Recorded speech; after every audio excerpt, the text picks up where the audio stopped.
I see some names I know. I see Anthony, Ware, Harbor.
Hello, everyone.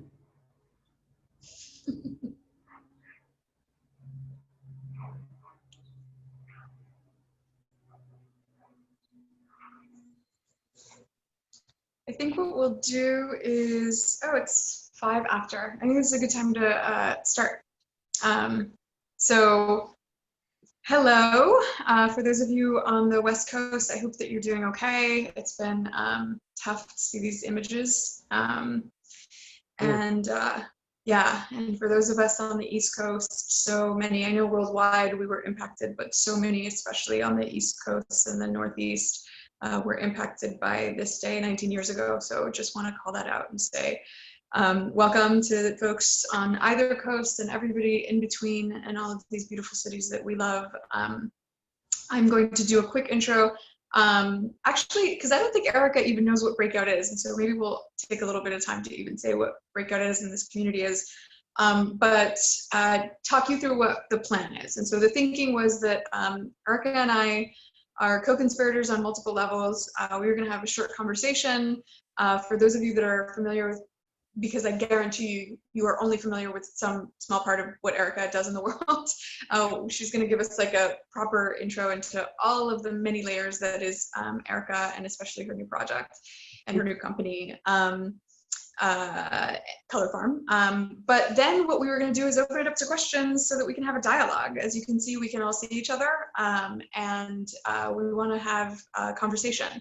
And so we're going to make sure that our hope is that half, if not more, of the session today is in conversation. If you don't type in questions, if you don't raise your hand, then Eric and I can absolutely keep talking, but it would be so much more fun if it was interactive. So please, you're not interrupting, put your questions, comments, whoop, whatever. And then, you know, like I said, the intention is to be in dialogue with you. Eric and I had an amazing conversation last month where she took over Hillary Clinton's Instagram account, and it was insane for the whole day. And we had a conversation roughly the same length, but there was no opportunity for conversation. It was her and I and what felt like every Russian troll on earth. Yes. So yeah, no opportunity for a dialogue with anybody. So this is an opportunity to do it again and have more fun and have it be interactive. So with that, I just want to say welcome, Erika. Welcome to the Breakout world. Thank you, Natalie. She's right. We are co-conspirators, and I'm very happy. I tell everybody I would follow her anywhere. I want everybody to know a little bit about how I met Natalie. We were getting into, and I say we, me and my co-founder, Ben Arnon at Color Farm, we're getting into the space of creating this startup. And we were doing it from a point of view of color, women, addressing the biases, the racism, not only in the industry, but around us in structures and things like that. It's always something that I've wanted to do, but here I had the ability to partner up with him and start it. And someone very close to us, very quickly said, you need to meet Nathalie Molina Niño. And we're like, who's that? Her name sounds cool, you know? So we end up meeting in New York City. And I can tell you, this is one of the most giving people I've ever met in my life. she literally not only gave us her time, she gave us extraordinary amount of information in a very small amount of time. Started to say, you need to meet these people and then make that happen. And I'm calling this out because Nathalie is phenomenal. And I'm not saying that I haven't met people who have been that forthcoming. But the fact that I find that in this one person that she's so forthcoming, she's young, she's beautiful, she's also so on it all the time, that when I hear from her, I'm like, what's going on? What's going on? Because she'll know, she knows. She stays and she keeps having these relationships to keep building. So in a way, I lean on her as a sister, but also as a real think tank. She's a walking think tank about how to hack society's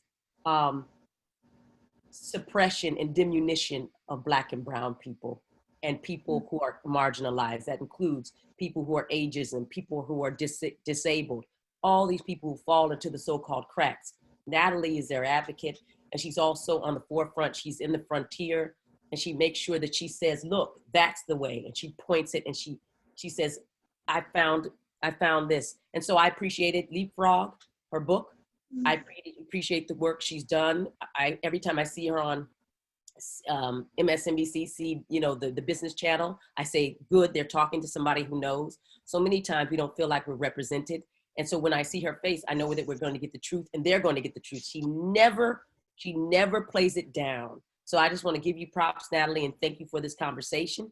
And that's where we're starting. And I appreciate everybody that's come and want to spend this time with us today. Thank you. I was going to give you a hard time that you didn't succeed at giving us your introduction because you were so busy talking about me. But then you said young and beautiful, and now I'm not complaining at all. Well, let me just get a quick thing of that. So I've been 37 years in the business. My name is Erika Alexander. Erika Rosa Alejandro, can I say it like that? And I'm from Arizona. I was born in the mountains of Arizona. I'm one of 6. Both my parents were orphans. I spent the first 11 years of my life in a hotel called Starlight off of Route 66. My father was a Church of God in Christ Kojic pastor, preacher, an itinerant preacher. And he shows up wherever he's invited, and he preaches and or is an evangelist.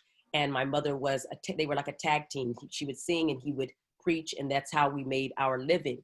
That's not a way to make a living, because if you can imagine, very few churches, few and far between. So he would preach on reservations. He would preach Navajo, Hopi. We had Mexican. We had German Lutherans up there. He had his first heart attack at 35. He needed a different way to go. He had been adopted in a way by the German Lutherans, and they sent him to the Lutheran Theological Seminary. I ended up there in Philadelphia.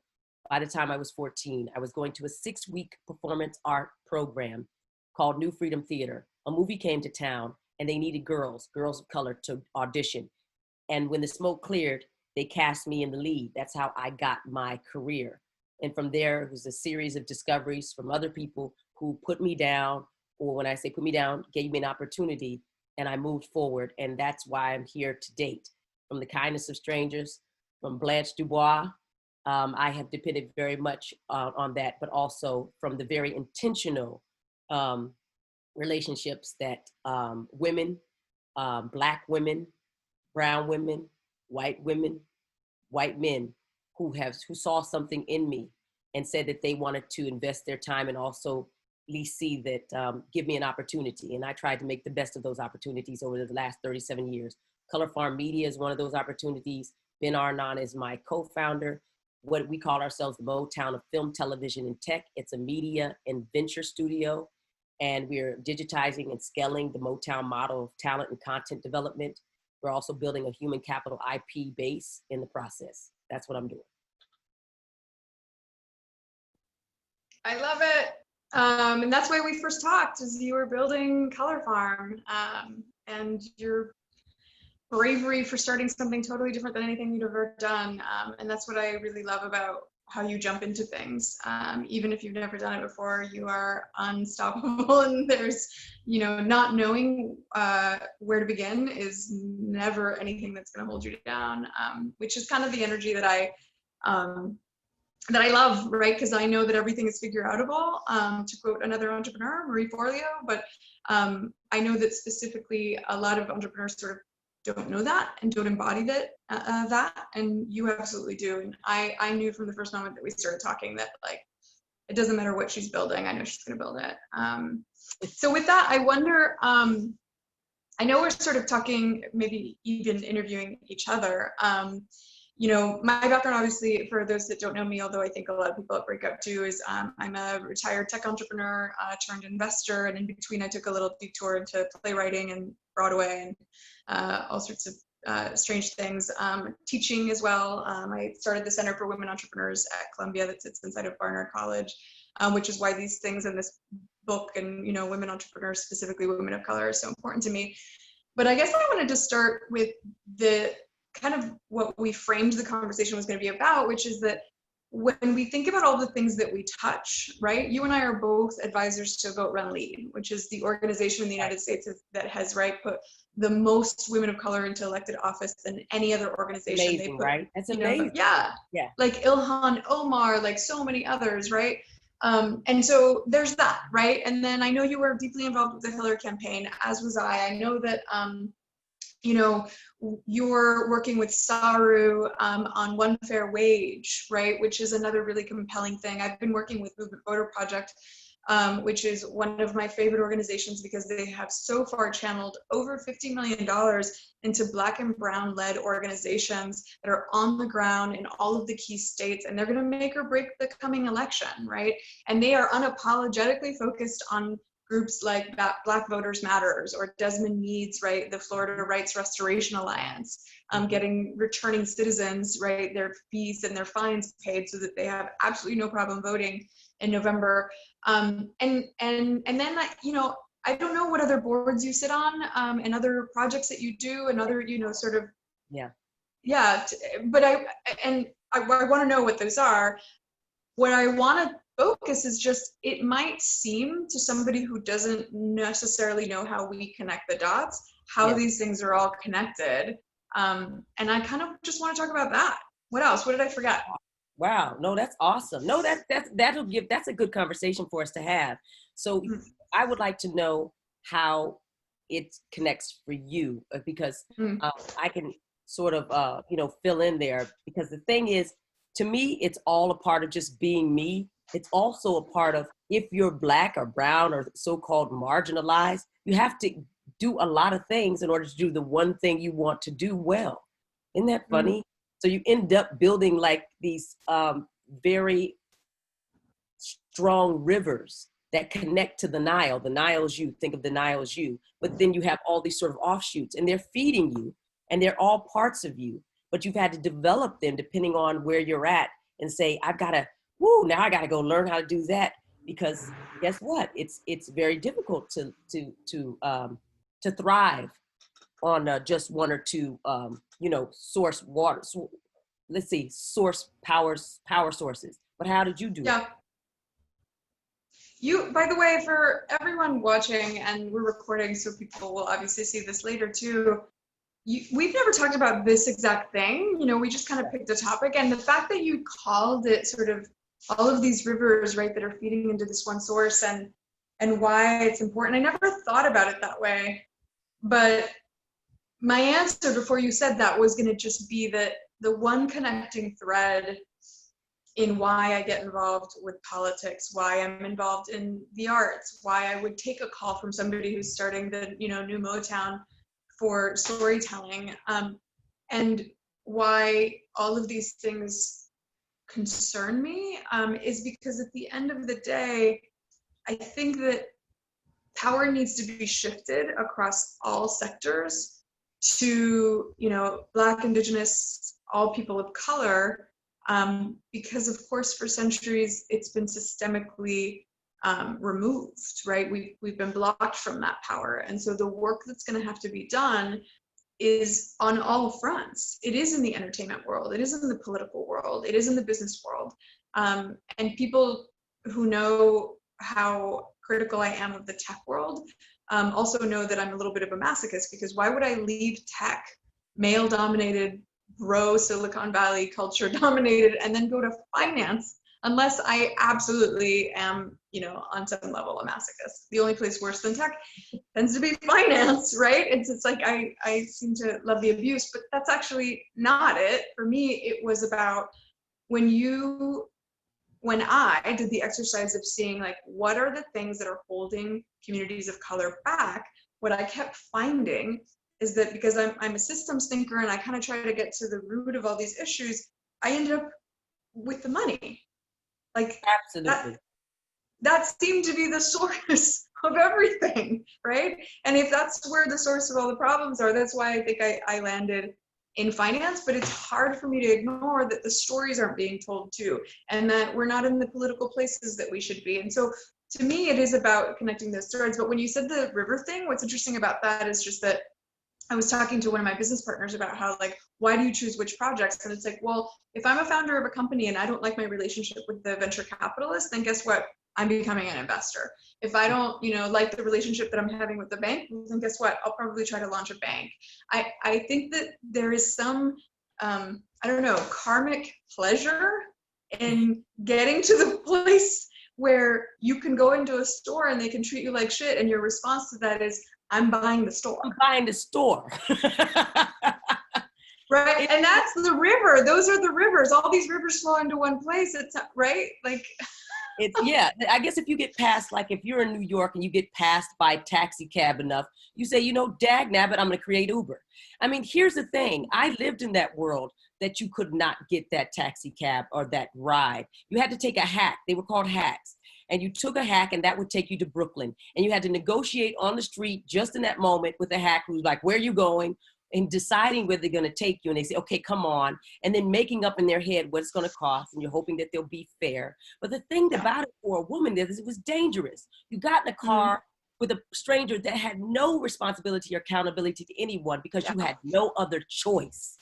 And that to me makes no sense. And that's why, in a way, if we don't create these rivers or detours, we keep ourselves in danger and vulnerable to whatever the world will give us. And why should we have to take the offset where no one's held accountable when I want to be in the mainstream so I can be accountable to not only the law, to order, and to all those other things that other people are afforded. I mean, that's what you're talking about, right? You're talking about you're going into the financial market and having to create yourself as an investor and a venture capitalist because probably you were looking for that capitalist, that capital, and you said, freak it. I got to create it for me and other people. Yeah. And what's interesting though about what you are describing is that, and I feel like you did this too, because in your career as an artist, you were on the freaking Cosby Show. I mean, this was such a seminal part of like my growing up, right? Like, and since then Wutang, and since then, right? I mean, so many iconic. So no one can deny that you were already having an influence on our culture. You were representing for women, for communities of color, for families of color. But something prompted you to say, I can be a participant in that storytelling, or I can drive the storytelling. I can be, an executive producer of something like, Congressman John Lewis's life story. I can be the one actually architecting and telling these important stories. And I feel like that for me, it's a similar thing where it's like, you're right. I never had a great relationship with venture capital. This is not news. Most people don't have these great relationships, certainly if you're a woman or a woman of color in tech. And what was interesting to me, and I want this to continue to be the case because you are doing it too, is that instead of simply saying, okay, I'll be a venture capitalist, I actually was like, wait, maybe venture capitalist and maybe venture capital is broken. Maybe simply doing what they were doing isn't the thing. So I'm not a venture capitalist. I'm a builder capitalist. Okay. I think venture capital. Yeah, I messed up, y'all. She always says, please tell everybody what a builder capital is because I love this and I need to learn it until Yeah, I mean, venture capital is gambling, as far as I'm concerned, right? Venture capital, Peter Thiel, the famous, both founder and venture capitalist, says it best. It's spray and pray, which is what modern portfolio theory is. You spray your money across, say, 100 companies. You pray that maybe 10 of them survive, because the fail rate for venture capital backed companies is over 70% over the course of about 5 years. It gets even higher if you look at a longer horizon. And then you hope that of those 10 that survive, 1 or 2 of them become the next Google or the next, right? And to me, that's not skillful. That's gambling, right? And that's fine if you're a banker and you want to play the numbers, but I'm a builder. I like to build things that last. And I think that a lot of communities of color are trying to build things that last because we've never had that. We don't have multi-generational wealth. We're not just trying to flip houses or flip businesses. We're trying to build that multi-generational wealth and hand it over to our families and our kids, and because of that, a type of investing that is all about flipping and a quick exit and having a handful of people make a bunch of money, like half the software that gets sold and you read about ends up becoming just the entire company becomes a line in somebody else's software, which means not one net new job got created. Somebody made out with a bunch of money, but nothing got built. And I'm a builder. And so ultimately a bunch of us who invest like me got together and we decided to call ourselves not venture capitalists, but builder capitalists, because we invest differently. We invest for the long haul. We invest in things that last. And we basically focus on building, real things that are going to be there hopefully in 10, 15, 50 years. That are meaningful in some way. And so I think that because of all of that, that's why I called myself that. But I think what's interesting about what you did is, again, you experienced storytelling from similar to me in startups, from the role of a participant in the process. And what you're doing now is you're taking the reins. Yeah, I mean, listen, I really vibe onto the idea of what builder that word is. I'm telling everybody right now, I did not want to get into writing and producing and all those things. It would have been nice for me to sit back and just get scripts and sent to me and be like, oh, do I want to do Black Widow? No. Do I want to do, I don't know, the Queen of England, Kate Blanchett? Oh, my darling, I'd like to be with, I would love all these accents I learned for nothing. Because you always want to cast you as the last Black woman on earth. I'm like, damn, can I be something else? But you look at Jennifer Lewis, what she talked about, she said she was the mother of Hollywood. She got every mother role there was. You know how many other Black people were like, well, can I take a mother role? Right. They love to do that, to slot you Yeah. in and leave you there until you've either discouraged or that's it. And it didn't provide any room for anybody new. It didn't take new talent and support them. It didn't take the talent that was there and feed them. It didn't provide any sort of way for you to break out or move up. You could maybe move sideways, but not in the other way. That's an issue. And I'm going to tell you right now, the money thing is the big deal. Obviously, we can talk about mindset. We can talk about whether people are ready. We can talk about whether they have enough knowledge to sustain and maintain. That's all in there. Longevity, what it takes. But if the money thing keeps grabbing you by the foot like a shackle, and it exhausts people till they get discouraged, many of them give up. They're like, I can't take it no more. Fine, I give, that's it. And I had a friend, he's in Detroit. I go do some work up there and, with kids and whatnot. And he said, Erika, I got to tell you, Black people are always being called now recently that they'll be socialists. He says, but Black people aren't socialists. They're underfunded capitalists. He said, they believe in capitalism. They believe in capitalism because they've worked their whole life to have the autonomy to build something. It's just that when they start to build it, they see that they burn out. They can't, there's only so many friends and family you can lean on. There's only so many jobs you can have before you burn out and that you can't sustain.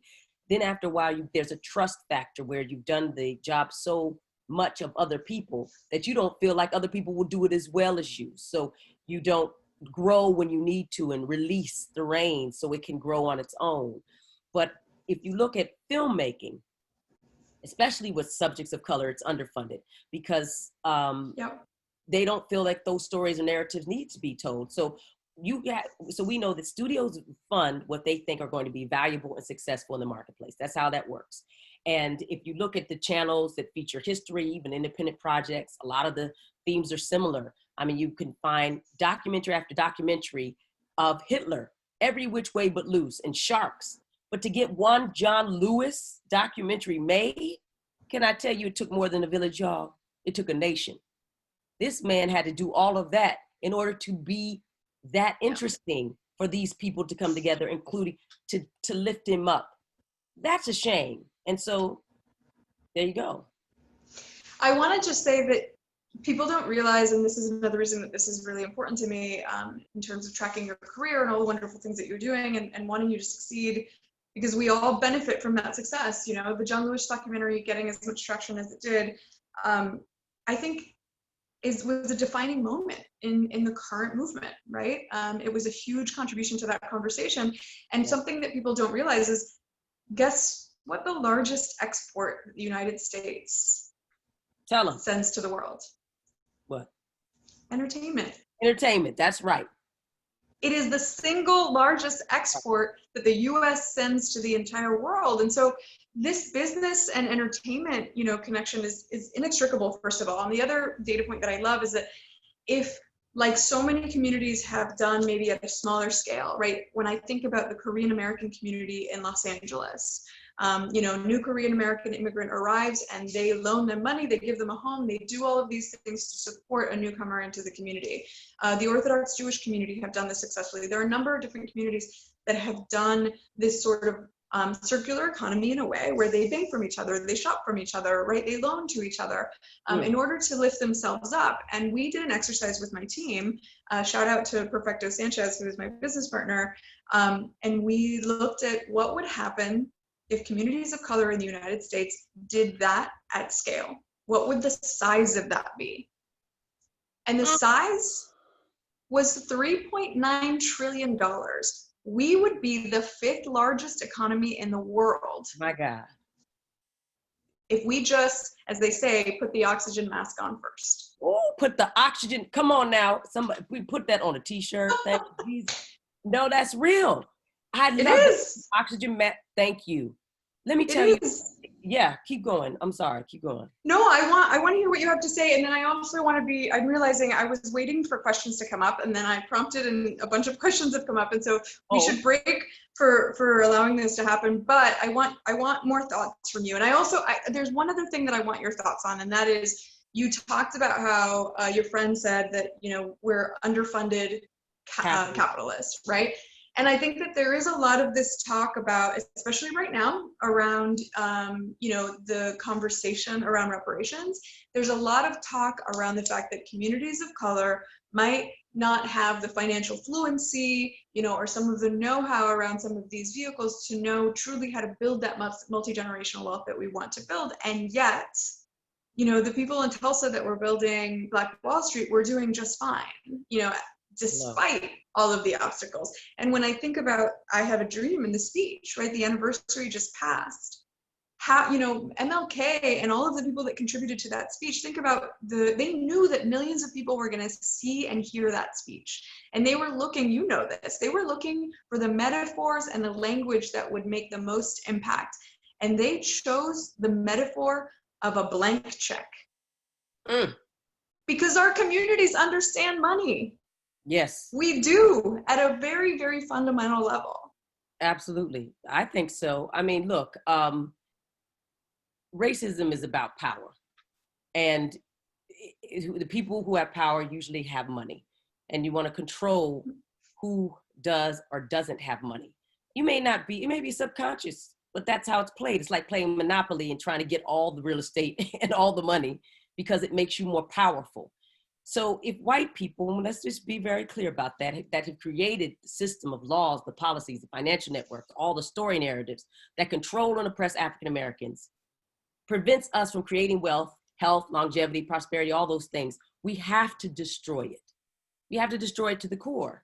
It's a systemic change in democracy that we're talking about to wait for it to happen inside of the realms of power. So that's why we vote.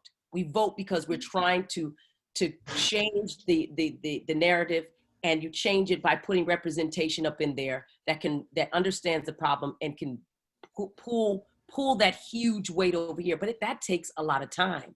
Meanwhile, on the ground, we're living our lives. And those people who can change it faster are people who own things, people who can employ, people can suddenly, that school, we're going to make that school. That happens sooner. So, I mean, I'm down with everything you're talking about, but we're also talking about something, and I got to bring him up. His name is Reverend Barber. Fusion politics. Fusion politics is where you take Black, brown, gay, straight, usually marginalized communities, and you create a coalition that suddenly can, as you say, change the game, be its own third largest economy in the world. And that right there takes some sort of mind shift. Because if you've been told for centuries you have no power, you act as if you don't. And that's all the world needs to keep you there. But if you say, I have power, but I have more power with her than without her. So let's line up, because we have the same interests, don't we? Yes, we do. So let's get together and create a coalition. Because Antonio Vargas talks about something called the new white people. Brown people could become the new white people if we allow that type of thinking to take over. Meaning, the way supremacy works is to lend white supremacy to other people outside, but close. The people who thought they have it were Asians until this flu. And so then they caught the cold, they caught pneumonia, and they saw that they were vulnerable too. Now we're having discussions with the Asian community to say, you didn't feel like that was in alignment with what you needed to do. You came, you were educating yourself, you were building your businesses, you were becoming doctors, lawyers, and owners but you didn't look around you to see who had to be oppressed for you to be there. You thought you were outside of that because you thought you were the model minority. That was a lie. And so I feel that if we create the kind of coalition, Nathalie, that you're talking about, and we start to see ourselves in alignment with our own interests, we do the fusion politics that Martin Luther King, you're talking about the blank check. The Poor People's Campaign was what he was creating before he got shot and assassinated. It's being now done by Reverend Barber up there in North Carolina, the Poor People's Campaign. He's the co-chair. But they're doing exactly what you're talking about, aligning ourselves together to create something that cannot be stopped, that cannot be legislated or policied, but it takes us all getting together saying, I am not the new white person. You are not outside of me. We are together on this, and we go forward. Yep. And there is no model minority, and there also is no minority. How do people of color who represent 70% of the world's population, how are we a minority by any standard? I'm going to stop because I know that Laura Sofia she's going to call on some people, or she's going to help us navigate this question and answer. We definitely promised that we would do that, and so let's do it. Yeah, let's go ahead and call up Medina. You had a question on how do we engage in raising the profiles of our startups to garner builder capital investors. Medina, are you there? I sure am.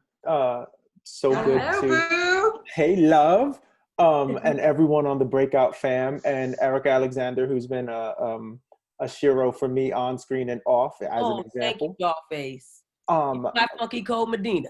Thank exactly, you. all day. I'm from Brooklyn, so that's how we rap. This is one of mine, Erika. He's my boo.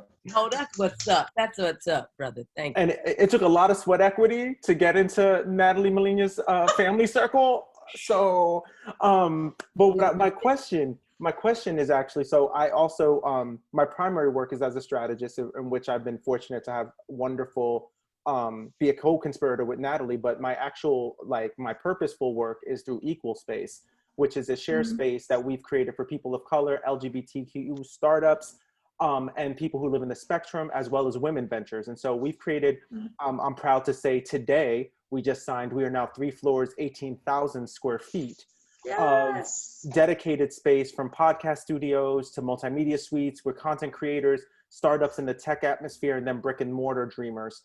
Nice. How do we, and this is something that's interesting to me, Nathalie leads in the builder ideology and investment. How can a startup build its profile up in an effort to secure what I think is equitable and mission-driven investment? because we've said no, and Natalie knows I've passed these deals to her, and she's like, don't take that deal. We've passed so many investors just because they either want to dilute the mission, meaning not be as black and brown as we are, or they want us to hyper accelerate, like have 5. Remember, Natalie, the one that said like have 5 in the next 2 months, and we only want to be in communities of color.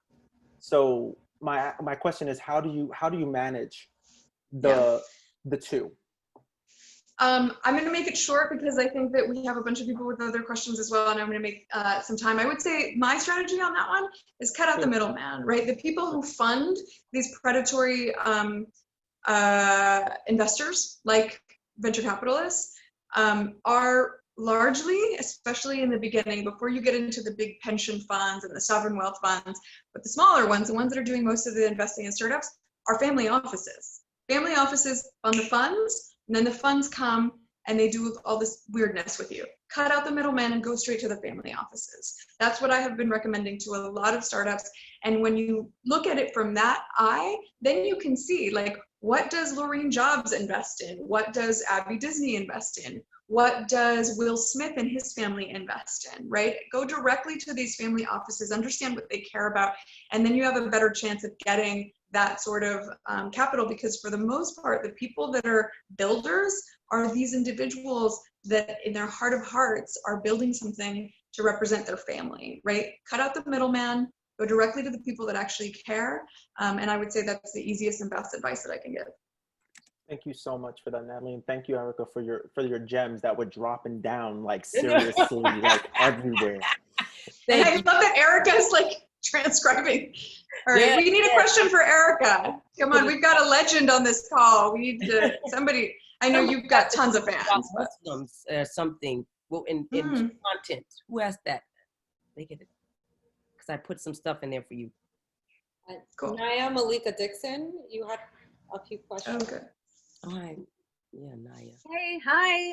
Actually, we've met before. I got your book, Natalie, actually Emily connected us, and Emily's just so amazing. I love her to death, from Seed and Spark. And that's how we met.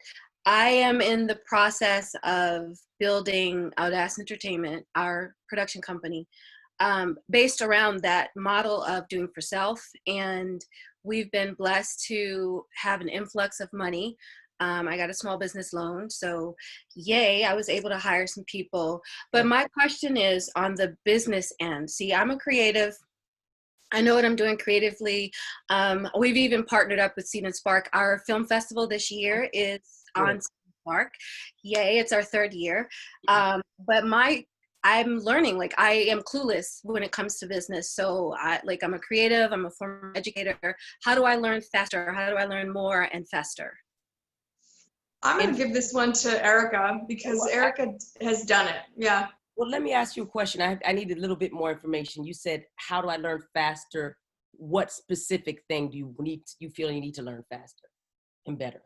Well, I need to know like more how to operate in the business in a way that I'm not getting taken advantage of or leaving money on the table. Because like on the back end, we've created short films, like I've got an audience I've built, but I feel like I've plateaued. I want to be able to bring the company to a place where we can actually expand and we can make a profit instead of just getting by with, oh, we made enough money to shoot the short film and post it on our streaming website, but we don't have a profit from it. I mean, we have our audience that has received it, they liked it, it was great, but now like I still don't have profit. So like I'm in this space where I want to take the company to a place where we can actually expand and do more than what we're doing instead of just a one-off short film. I want to be able to shoot my feature next year and actually take it out and take it to that next level. Okay, here's what I think has been working for me, and I'm trying to figure out the same thing you are. So this is in real time. But what I found, and my co-founder, Ben Arnard, loves to talk about, and he's right, is partnership. Mm-hmm. Partnership. You have to partner with other people, and that leads to more profits and progress, really. Because obviously, and this is the frustrating thing, because people say, why don't we just build a world of our own? We just need our own. I keep going, in what world does anybody exist by themselves exclusively? Right. So if you were surrounded by and everybody thought like you, you'd be fine. You'd probably be able to keep, moving, but that's actually not the case. And so you're having to create partnerships, and you should be excited by this because it'll take some of the stress off of you. But the hard part is finding the partners that you can partner up with who align in your mission, who also have integrity, who won't feel the need to have to subjugate you in order to get up, so you feel like you can trust them. But also you have to sign, and have agreements together, so that you're protected. That is, part of the process of a partnership, is signing agreements and making some kind of result together. So please see that as your next step, as making as many of those relationships and networks, create them into real partnerships, and then move forward. And I believe that every time somebody, by the way, I have partners, and I don't think of them that way. I think of them as pieces of color farm. They have to do well. And I'm glad if they do well without me, because I'm saying, they'll be better positioned to help if we ever do a partnership again. But the reason I put in Seed and Spark is because she talks a lot about building your networks and building your, and Emily Best does that very well. But if you look at Byron Allen, you should look at some of his stuff. He'll talk about the business of creating business around the industry. So look at that, because how he thinks is very powerful. But think about yourself in a partnership of several different sorts as you go through your journey. That's what I need. Thank you. That's what I need. I typed in the chat our streaming and our regular website, because one you can watch content and one you can learn about the company. It's in the great. I just clicked on. The only thing I would add to that, and I think this is probably true for anybody across the board, is the way that you get mentorship and advisors and partners that add a lot of value. And I feel like this is something that helps Erika. And one of the things that I found is that if you come to me and you don't have a real good sense of what sort of the true north for you is, or what the end game is, like are you trying to sell your business within the next couple of years, or are you trying to build this out, right? Depending on what you tell me the sort of end goal is, my advice to you is going to be radically different. So I would just put it on you that, like, the most important thing that you can do to extract the most out of these amazing relationships that you can get from advisors, from mentors, is to know deep down in your core, what does success look like for you? And then if you have that, if you have clarity with that, the quality of advice that you're going to get is going to be significantly higher. And I would just also invite you not to say that you're not familiar with the business side, because remember, we just talked earlier that the largest export of the United States is entertainment. You're an expert at a very specific kind of business. Now, no entrepreneur is an expert at every single thing. You're an accountant, you're a lawyer, you're a marketer. No entrepreneur knows all of those things. You have your lane that this is your lane of genius, and you bring in other people with their lane of genius to complement what you know. You are a really good business person, and what you know is that particular side of it, and you've got to bring in the other people to pick up the flank.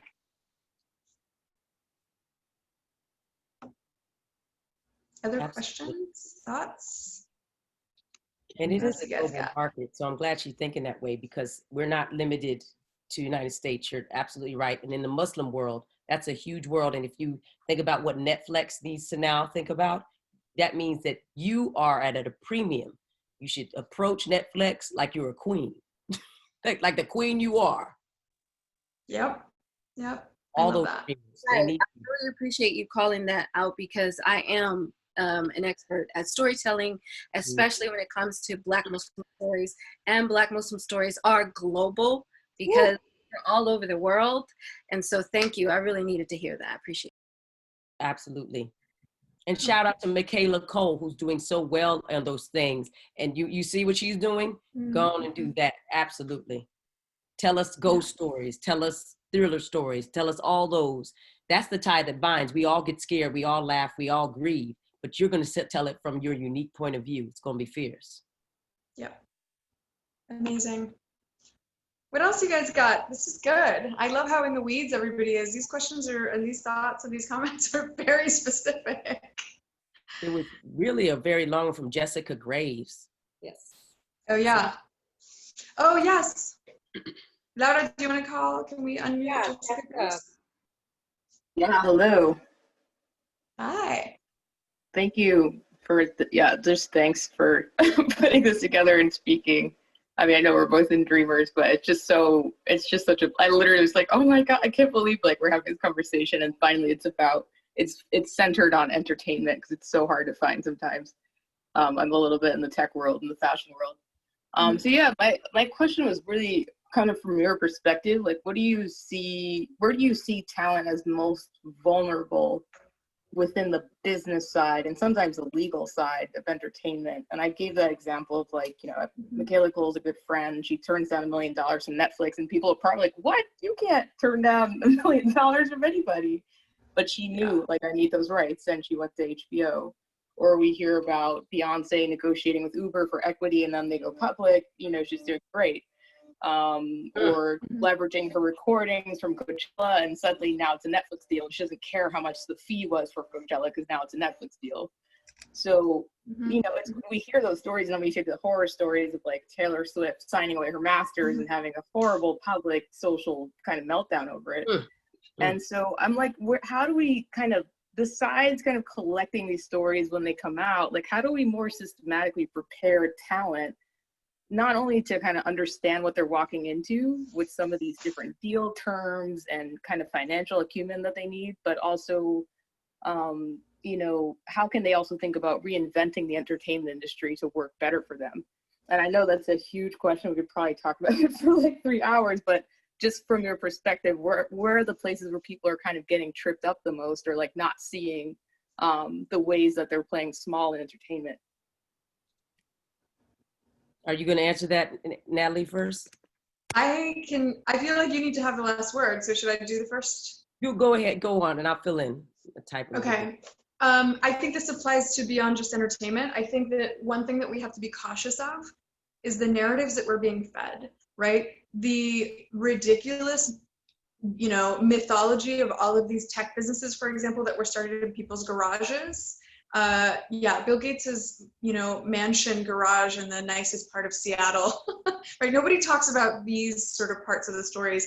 And a lot of them are just not real. They're part of people going back and telling these origin stories. And what I would say that is also true with some of these artists is that they deserve all the credit they're getting. But what's missing from those stories is that, to Erika's point, none of them stand alone. All of them have partnered with some of the most savvy business people, and some of them have partnered with the worst people, right? And so I want to highlight a colleague of mine, Humble Lukanga. Humble Lukanga survived the Ugandan genocide, and a life story that is just epic on so many levels. And now he is the business manager and the wealth manager for Issa Rae, for a bunch of the Lakers athletes. He mostly focuses on athletes, but he's starting to work also in the entertainment space. And he's known for his integrity. He's known for treating his clients like a family. You walk into his office in Beverly Hills, California, and you would think you were walking into Spelman. Because if you are one of the many overly educated, I have 3 master's degrees, Black women in the United States who is a CPA and has a master's in this and that, you can go work at like McKinsey, or you can go work for Humble Lukanga. It's a pretty easy, recruitment process for him. And so he has the best of the best, and he trades on integrity. And so I think that, for me, the short answer is make sure that you are partnered with people who have your back and who have a reputation for being savvy business people that are artist-centric. And none of the examples that you've given me are about that one individual. They're about their ability to find good partners. And I think that for me, that's the key. Erika, you're on mute. First of all, you said something. You said, are these people that are in management positions that you're managing somebody, or I'm trying to understand in terms of it? Oh, I think she was giving us examples of talent that have gotten great deals, made really great deals, versus talent that have gotten the shaft.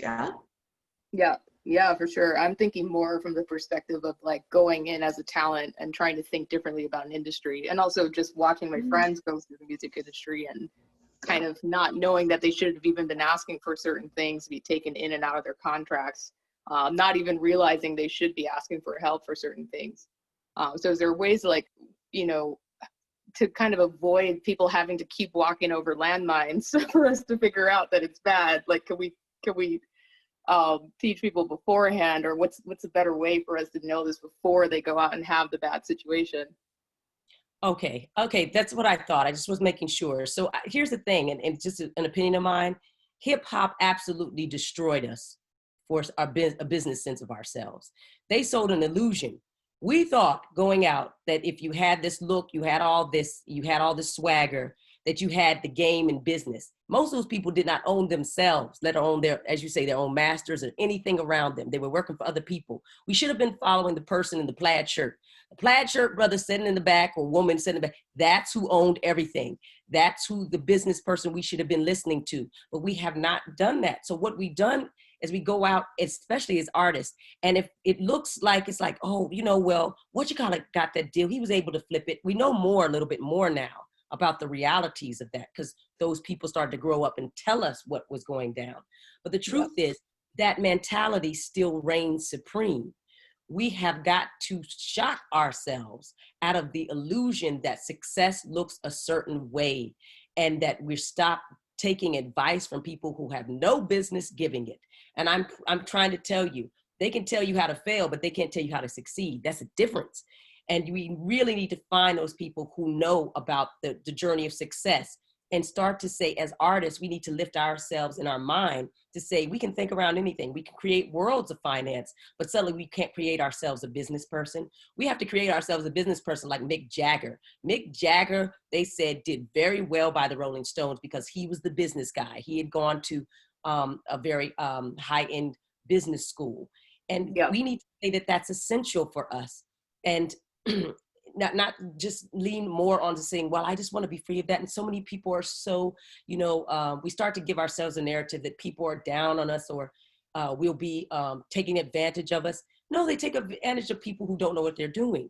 So, you know, we need to now say, I'm an artist, but I'm now going to take myself and create a business, an art business around my art, because that's the only way I'll be able to sustain myself. Part of that is understanding that the illusion that we've been told to be or to project always steered us to the wrong person to look at.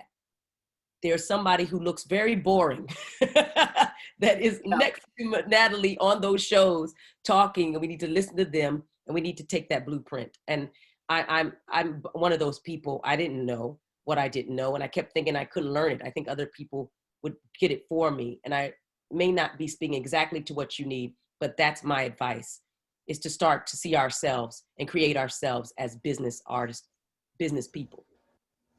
I don't think anybody is better at exemplifying what it means to be an entrepreneur than athletes and artists, truly. And it bugs me that athletes and artists often don't think of themselves as business people, and yet they are more entrepreneurial than anyone else, because who do they answer to? Like, who's your boss if you're an artist? Right. You know, who's your boss if you're an athlete, right? But Nathalie, it's done this way too. The first thing they'll say when a celebrity or an artist picks up is, how dare you? It's just a celebrity. Who are they? They're just, they're spoiled children. Really? Most of those people came from nothing. If only in American business can you look at somebody who's a self-made person and not see them as self-made people. They're self-made business people. They're self-made starters. They get up in the morning, they employ other people. And we don't see them as small business owners. We're constantly told, because those are not the real. They said that about Eva Longoria. She opened up and they said, oh, we have real people opening up our convention. So Eva Longoria is not a real person. She's not a self-starter. She's not a self-made person. Sure, she has a long history being here in the Americas. Her people, you hear me, in California, built it. And she is a person who comes from a family, long history of owners. But that's not the case. They try to diminish athletes because their power is great, but they're fighting back. The NBA has created the 450 program. The 450 program is now they own their own image and likeness. You know, they never did. So, so we need to own our own image and likeness. our likeness is distorted. Our likeness needs to include business as a point of survival. Yep. And strength. And it's trust. I would say it's trust in network. Even if you're not a lawyer, if you're not, somebody who knows how to strike deals, you don't have to be. You don't have to be an expert at all these things. You just have to know how to find people that are trustworthy. And if you're not sure, ask around. The whisper networks are powerful. You ask around enough, and you know who has a reputation for being trustworthy, and you know who has a reputation like somebody like Humble, or Lola West here in New York City from West Fuller Advisor, one of the few Black-owned wealth management firms here on the East Coast. Like there are people that if you ask around enough, you can find people that you trust, even if you're not an expert at that. And I think that for talent, especially, that's what's needed. I know that we're short on time, but Laura, what do you think? I think there might be like certainly one question that I just saw pop up. Do we have time for one, or do we need to wrap? We have a few minutes for one. Tanisha, you had a very good question if you wanted to expand on that.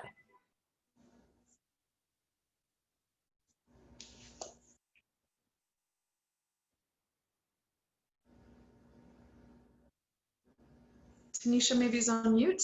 We heard her for like a second. I think we might have lost her. My thing was that I dropped out of school. I was a triple major in art, psychology, and political science. Just like, finding the different the rivers that lead to the Nile and stuff like that. And so I thought how I could combine my passion with, something in the medical field that was also, super relevant, people's mental health around, poverty and just stuff like that. And art was my passion, and I mean, I feel like art is necessary in every avenue, even if you go to like finance and, even now in tech, UDX or whatever it's called, the designing things around.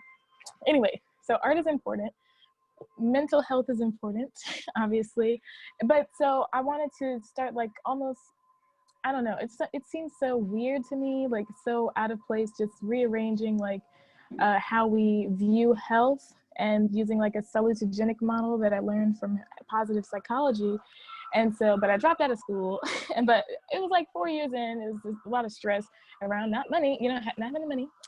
And so I started my nonprofit, the process of a nonprofit, and I kind of hit a wall because I had a couple of experts. I had an art therapist, a woman who, a friend of mine who was getting into like kind of geriatric care. And I hit the wall where she was like, yeah, all you have to do is, pay for the name and fill out the, do your mission and vision statement, yada, yada. And then you just have to find one person with money who has enough, who has the willingness and sees your vision to, kind of do that. And that was kind of where I pushed back a little because I get really nervous about like starting GoFundMes and feeling like because I don't have a degree, I mean, that's something that I can do, but now I have to pay for it because of financial aid. Anyways, little things. But I was Tanisha, because we want to be sure that we have time to answer your question. What is the question? The question is not where to start, or even I guess it is kind of where to start as far as, I mean, I can network, but I don't know, I'm iffy about how to, start, I guess, so to speak, something that like that. It's really big in my mind. And start a company? Start what? It's a non-for-profit, but I was thinking, I don't have any money, so maybe I should start like a business. I was thinking of starting with like little ebooks or something online where I talk about art all day and YouTube videos and things like that. But I mean, as far as like starting a network that can be like a real resource for people in the community, it's kind of like where I wanted to know like where I should start with that. Should I talk to like health people, or like should I make proposals to places? Or what would you guys recommend? I'm happy to start, and then Erika, or do you want to start? Please, mine will be short. Yeah, I mean, my thought is we don't know enough, so it's probably really hard for us to give you really specific advice. I am happy if you give us your address to send you a copy of my book, which hopefully will be helpful. But I'm going to give you a little sneak preview into one of the things that I say in my book is, and it's going to be a little tough love, which is, for God's sakes, women of color, please stop starting nonprofits. Unless you would like to commit yourself to a life of poverty, I would like women of color to start focusing on making money for them and for their communities. I'm not saying you have to become a billionaire like Jeff Bezos, but I want you to be valued for what you bring to the table. And one of the things that you just said in describing what you want to do is that you want to provide things that are of value and are of service to the community. And by design, something that is of value and is of service to the community needs to be paid for. And it needs to be paid for at market, which means that it should be able to afford a salary for you and a salary for your staff and all of the things that make it so that you don't have to go share, with your tin cup asking people for money. The people who are best at raising money are the people who already have a lot of billionaire friends. And unless you have that, and unless you are already a billionaire and you're independently wealthy, or you have a network of independently wealthy other billionaires, go where you are most valued. Please start a business and not a nonprofit. And I just want to highlight somebody on the call who, different profile from yours, but is an amazing leader in the wellness space, and his name is Anthony Ware. He hasn't asked any questions or said anything here, but he's a leader in the space, and he's somebody to follow, and maybe if you're lucky, he'll even talk to you. But start there. Read about how to start the hustle. Sometimes it's got to be a side hustle because you got to have your day job, and that's okay. And then please, if you are interested in starting something, start something where you are appreciated and valued and paid for.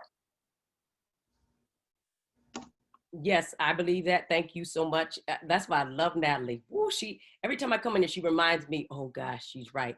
And Tanisha, I'm all my best wishes to you going forward. And this is from my heart too. Your communication skills have to come up, dear, because you're going and you're bearing your lead. That's going to help you a lot. Being very clear and being mindful, because listen, I know this is a talk and we're just chatting right now, and I don't expect you to be on point, but I do expect you to have much more discipline to how you communicate, and because it diffuses your power. And so I want to say you have to come into your power, how you communicate. That's going to help you a lot, because when people are clear about what you want, they can help you. When they know specifically and you tell them, this is what I'd like, this is what I need, you start to also take on the mantle of having to be clear. And I'm about to tell you, communication skills are so deep inside of success that Barack Obama could not have become president without them. And if you look at the people who are now in office, you'll see a lot of them may not have what they say they can do, but they can communicate clearly to a whole mess of people. So I want you to remember that. And as you go forward, whatever you do, Tanisha, next time we meet each other, I know I'm going to see you. Miss Taylor, you're going to be having your communication skills tighter, because right now you're cute and gorgeous and all that good Thank stuff. you. We need to know what you're talking about. Thank you. Thank you. And Thank it's you. eminently learnable. If Erika is an example, I know that she mentors a lot of people in this category. In fact, one of the other people that was on the Instagram takeover, made a point to say, am I saying this right, coach? Because I could see, Erika was clearly coaching this guy on his communication skills. This is a learnable skill. And to Erika's point, we want to help you. We want to be there to support you. Set us up to succeed at getting you where you want to get. Laura? Yeah, thank you guys so much for all of your questions, and thank you guys for sharing your experiences with us. That was incredibly insightful.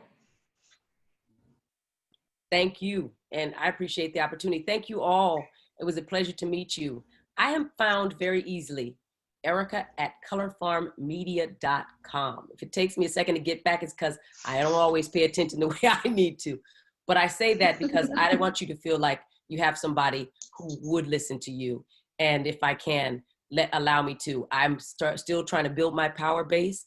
So there's only so much I can do, especially now with lack of infrastructure. But I'll get there, and it'll be good to know you now and be friends. If there's some way we can partner, we can certainly try to build that relationship now just by introducing ourselves to each other. And thank you so much for today. Yep, and I am eminently reachable on LinkedIn. It's probably the best way to reach me. I have people that help me with the other social media channels, but LinkedIn is just me. Do me a favor and don't just do one of those no comment LinkedIn. Make sure that you write a comment and say that you were here and how we were connected. and reach out that way. I love to tell people to reach out to me on LinkedIn, A, because that's me and I'm the only one that manages my LinkedIn account, but B, because if you're not on LinkedIn, get on LinkedIn. And if you're not on LinkedIn often, and you're trying to network and you're trying to build a business or you're trying to do whatever you're doing, then you need to. So maybe connecting with me will be a reminder to do that.